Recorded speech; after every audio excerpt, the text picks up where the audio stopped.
من الشیطان الرجیم بسم اللہ الرحمن الرحیم۔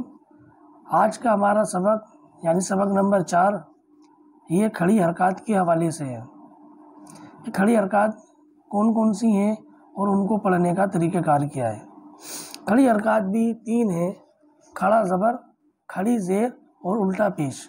ان تینوں کو کھڑی حرکات کہتے ہیں اور کھڑی حرکات حرف مدہ کے قائم مقام ہوتا ہے، یعنی اس کو پڑھنے کا طریقہ کار وہی ہے جو حرف مدہ کو پڑھنے کا طریقہ کار ہے۔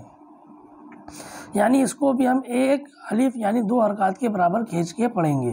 جیسے ہم پڑھیں گے تا کھڑا زبر تا، ایک ہے تا زبر تا، لیکن جب کھڑا زبر ہوگا تو ہم پڑھیں گے تا کھڑا زبر تا۔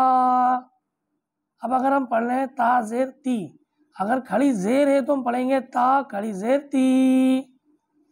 اب اگر تا کے اوپر پیش ہے تو ہم پڑھیں گے تا پیش تو، لیکن جب الٹا پیش ہوگا تو ہم پڑھیں گے تا الٹا پیش تو۔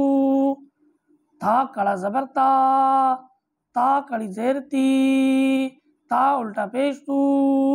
یہ اس کو پڑھنے کا طریقہ کار ہے۔ کھڑا زبر، کھڑی زیر، الٹا پیش حروف مدہ کے قائم مقام ہوتے ہیں۔